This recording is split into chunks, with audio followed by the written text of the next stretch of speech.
सरजू राय जी ने इस तरह का लोगों में गलत चीजों को प्रस्तुत करके हमारी एक पहचान जो है ऐसी इन्होंने वहाँ प्रस्तुत किया कि जिसका हमको एक बड़ा नुकसान हुआ। और हम आज भी ये कहते हैं कि हमारे नज़र में हिंदू, मुस्लिम, सिख, ईसाई आपस में सब भाई भाई और सब मिलकर ये देश को प्रेम और सद्भाव से चलाएंगे। यह देश है वीर जवानों का, अलबेलों का, मस्तानों का। ये देश जात धर्म में बांटकर इस देश को तोड़ने का काम। वीडियो प्रसारित किया गया, तो अब आप कानूनी कुछ नहीं अभी तो आपके सवाल का जवाब देंगे, थोड़ा सा मुझे बोलने दीजिए।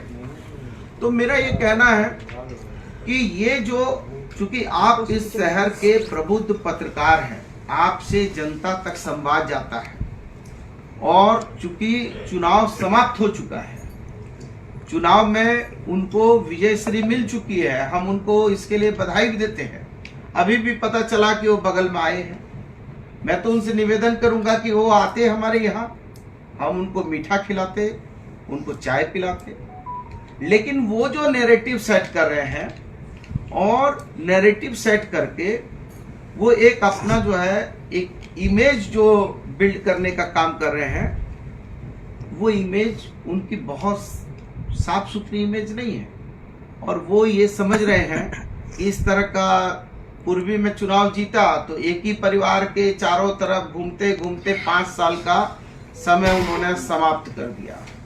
अभी उनको भी यहाँ पर एक ही घर दिख रहा है जिसके इर्द गिर्द जो है वो परिक्रमा कर रहे हैं। इससे हमारा कोई बनता बिगड़ता नहीं है और ना मैं डरने वाला था, ना मैं झुकने वाला हूँ, ना मेरे कुछ कार्यकर्ताओं को धमकी उमकी भी भेजी गई है। तो मैं बहुत साफ सुथरा भी बताना चाहता हूँ कि मेरा जन्म विरासत से नहीं हुआ है, हिरासत से हुआ है। लड़ते हुए संघर्ष करके आए हैं और हम किसी माई के लाल से डरने डरने वाले लोग नहीं हैं।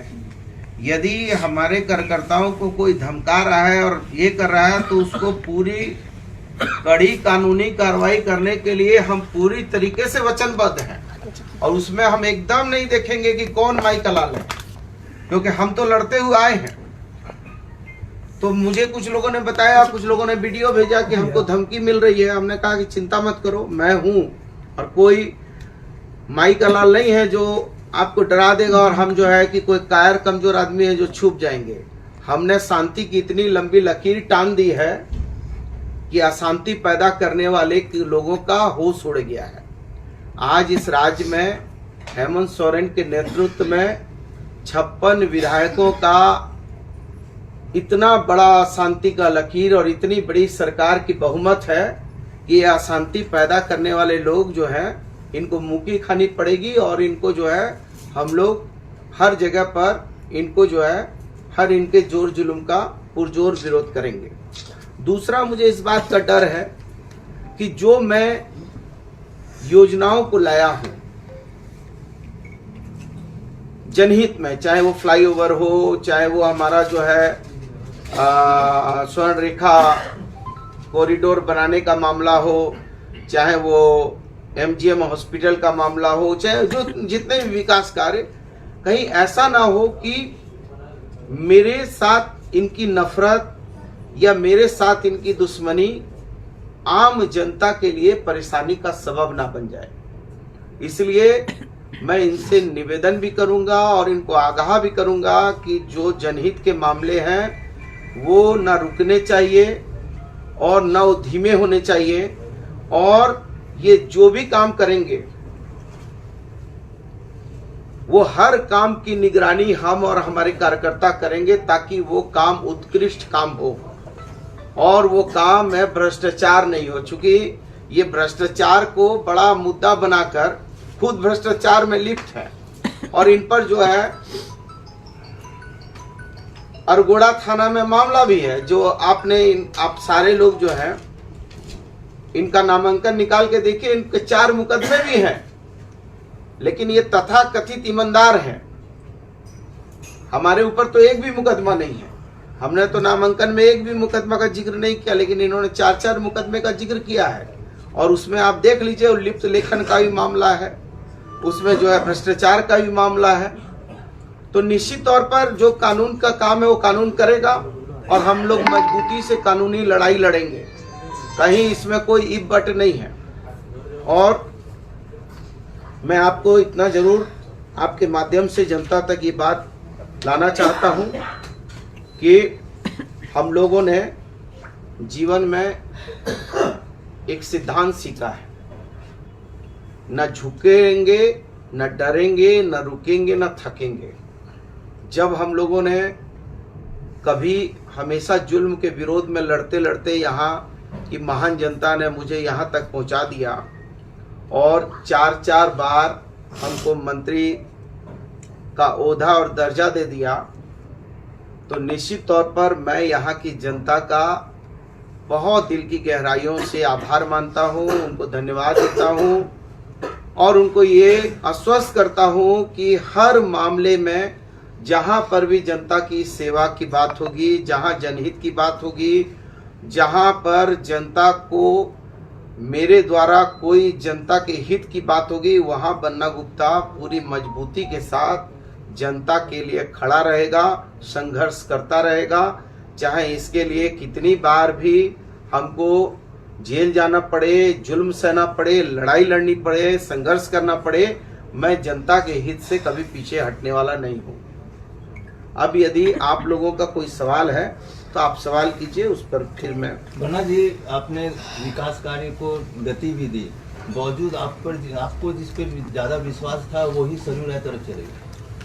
नहीं, ये तो मैंने कहा आपको कि एक नैरेटिव जब होती है, जब एक नैरेटिव सेट कर दिया है और दुष्प्रचार किया है, झूठा प्रचार किया, आपके सामने मैंने प्रमाण दिए हैं, आपके सामने मैंने प्रमाण दिया है और प्रमाण आपके सामने मौजूद है कि मैंने वो उस भाषण में क्या कहा और उन्होंने क्या जनता के बीच में परोसा है, जनता को क्या दिखाया है, जनता में क्या मैसेज दिया है। मैंने तो उसमें मर्यादा पुरुषोत्तम श्री राम की भी बात कही है और आज भी मैं कह रहा हूं, मैं बड़े गर्व से कहता हूं कि मेरे मन में राम, तन में राम, रोम रोम में राम है।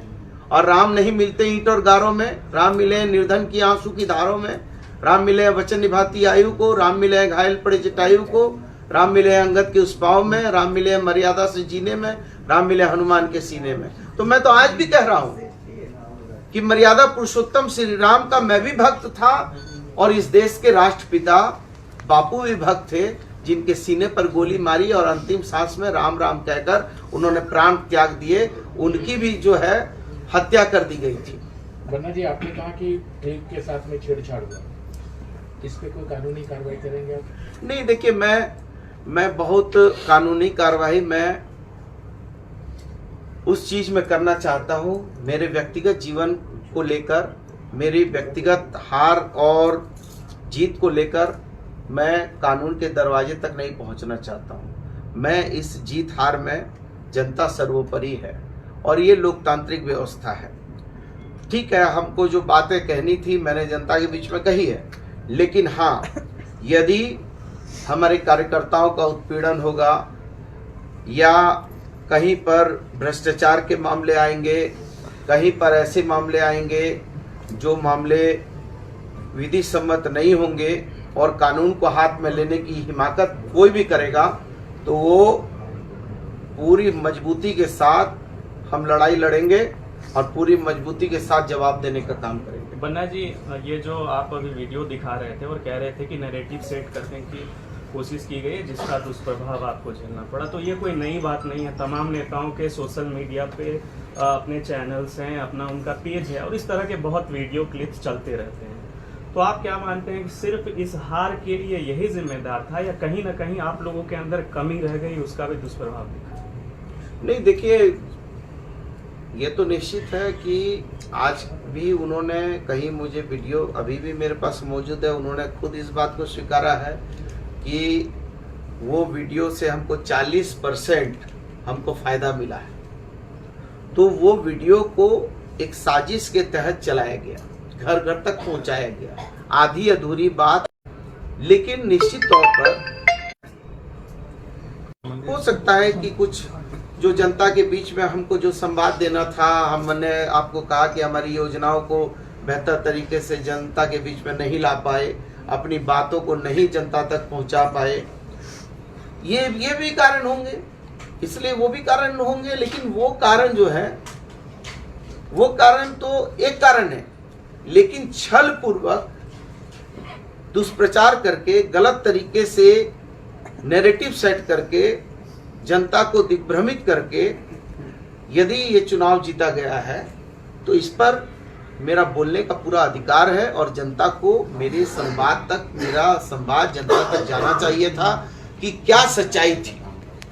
ये सच्चाई जनता तक पहुंचनी चाहिए।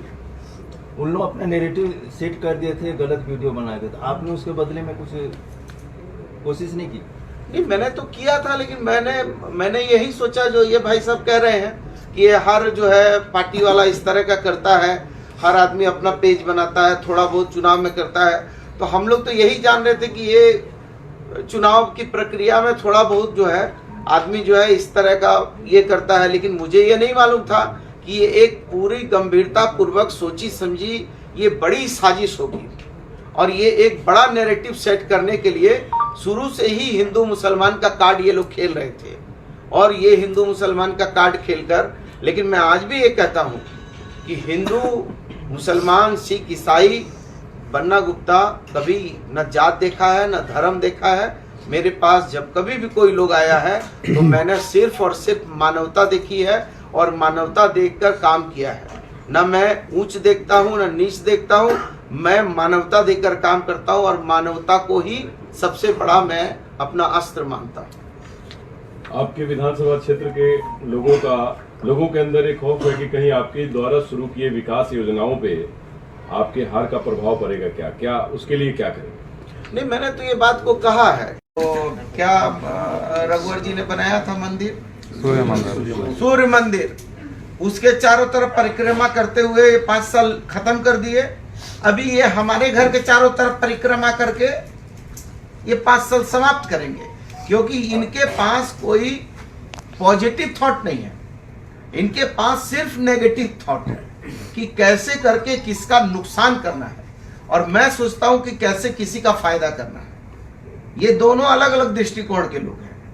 ये मीन मेक निकालने वाले आदमी हैं, मैं मीन मेक को खत्म करके चीजों को सरलता से, सुगमता से उसको काम को आगे बढ़ाने में विश्वास करता हूं। मंत्री सॉरी बन्ना जी, जिस तरह से अभी इंडिया गठबंधन जीत कर आया है और ये जो बटोगे कटोगे या बांग्लादेश घुसपैठ का मामला चला था, तो ये पूरे झारखंड राज्य में इस तरह की बातें हुई थी बीजेपी के तरफ से और तमाम नेता हैं।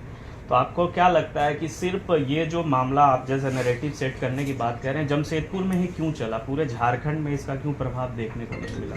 जमशेदपुर की जनता क्या इसको ज़्यादा सीरियसली लिया है, क्या लगा?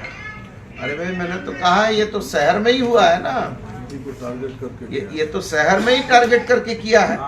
और बीजेपी का हश्र भी तो देख लीजिए ना कि जहां जहां शहर के इलाके हैं, जहां जहां इस तरह की विषाक्त बातें हुई है, झारखंड की जनता जो है, ये झारखंड की जनता भगवान बिरसा मुंडा में विश्वास करने वाली जनता है, शहीद निर्मल महतो में विश्वास करने वाली जनता है।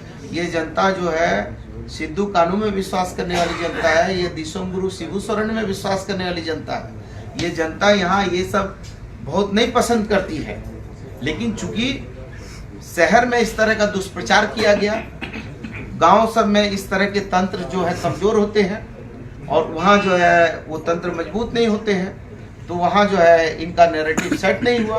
और यही कारण है कि आज जो है, चूंकि ये पूरा नैरेटिव यहाँ सरकार बनाने के लिए पूरी एक साजिश चल रही थी, ये साजिश के तहत इस तरह का काम हुआ है।